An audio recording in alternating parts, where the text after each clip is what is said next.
Let's face it, finding great free mobile games can feel like wading through a swamp of ads, energy meters, and pay-to-win nonsense. But every few months, a few standout titles rise above the rest. Games that are genuinely fun and don't constantly push you towards spending money.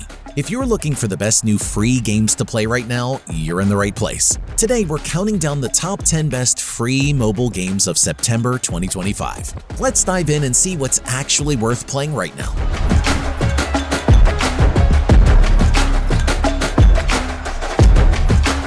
Starting off at number 10, we have Doomsday Tank.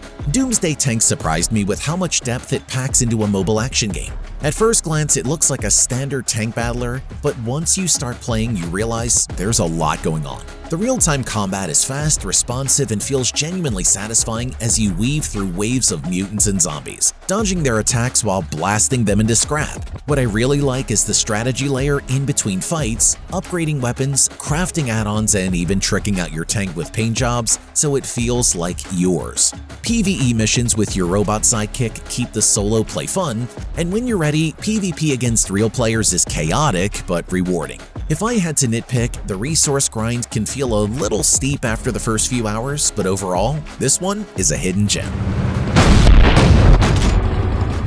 Breaking into number 9, we have Acecraft. Acecraft is one of those games that made me laugh the moment I booted it up. A cat piloting a fighter plane through bullet hell chaos? Sign me up!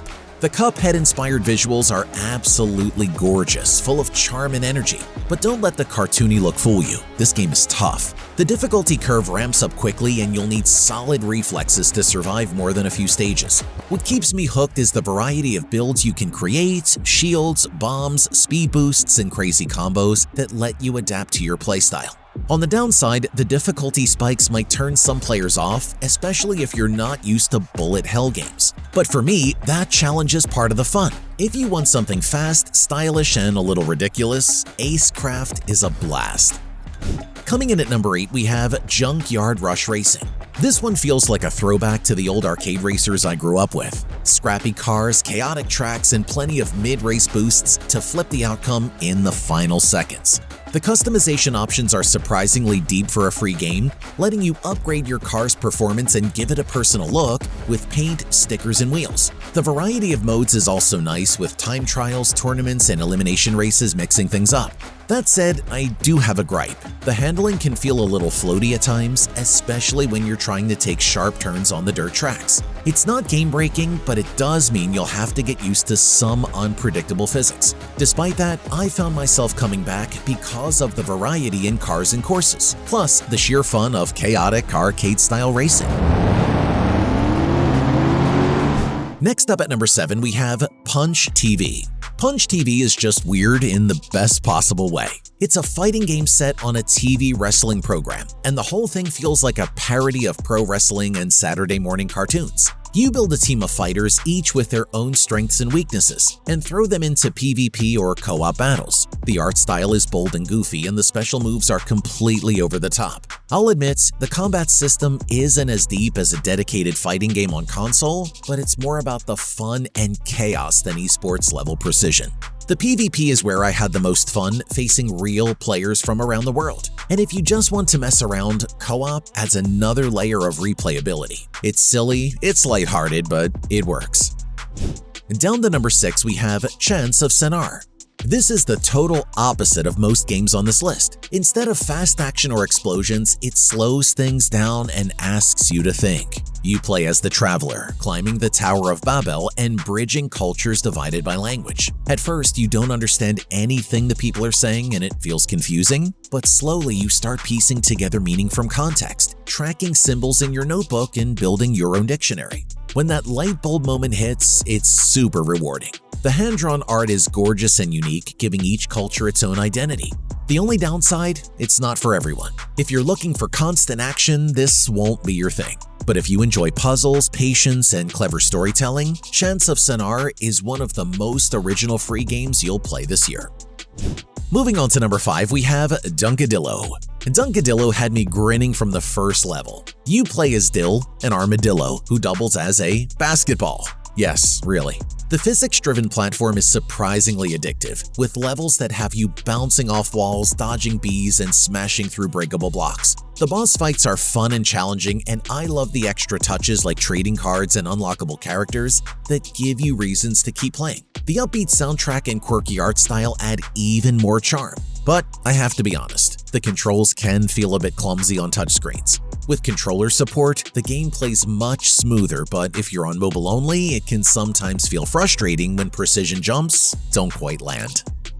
Next up at number 4, we have Riftbusters. Riftbusters is a fast-paced action game that immerses you in a frantic fight against hordes of interdimensional enemies. You and your squad are tasked with shutting down rifts, spewing out interdimensional monsters, and the combat is non-stop. What I love is how every mission feels different thanks to randomized environments and increasingly difficult waves of enemies. The co-op mode is the highlight where roles actually matter, so coordinating with teammates to combine abilities makes it feel more strategic than just mindless shooting.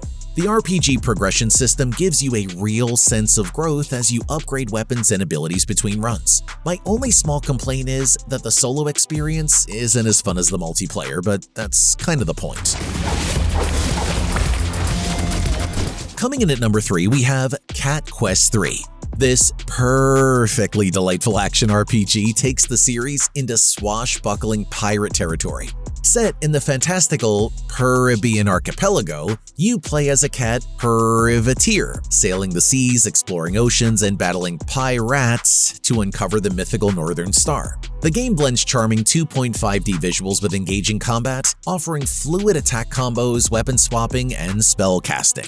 Explore over 100 quests, tackle more than 50 bosses, and uncover treasures across diverse dungeons and islands. Customize your hero with over 100 equipment pieces, and challenge yourself with New Game Plus and New Game modes. Local co-op adds another layer of fun, letting you team up with a friend for double the adventure.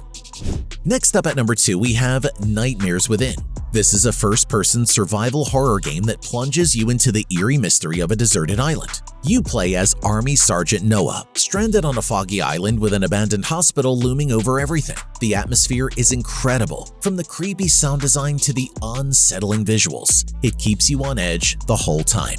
The survival mechanics really matter too, with every bullet and resource feeling precious. I also liked how the game lets you approach situations differently, whether sneaking past enemies with stealth kills or going in guns blazing. If I had to point out a flaw, it's that the controls can feel a little stiff compared to PC or console horror games. But honestly, that didn't take much away from the experience.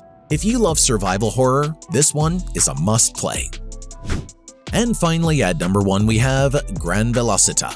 Gran Velocita easily takes the top spot this month. This is a racer that just oozes quality, with console-level graphics, realistic cars, and detailed circuits that make every race feel intense. The handling is sharp and precise, rewarding skillful driving and making each victory feel earned. What really sets it apart is the workshop system, where you can fine-tune everything from aerodynamics to suspension to squeeze every ounce of performance out of your car. Progression feels great too, as race rewards directly feed into upgrades that make a real difference. If there's a downside, it's that the game doesn't reinvent the racing formula. But honestly, it doesn't need to. It takes what works and polishes it to a shine. For fans of competitive racing, Gran Velocita is a must-have. And that's our list. Which one are you most excited to try? Drop your picks in the comments below and let me know if there are any hidden gems I should check out for next month. And of course, don't forget to like and subscribe if you want more lists just like this. Thanks for watching, and I'll catch you in the next one.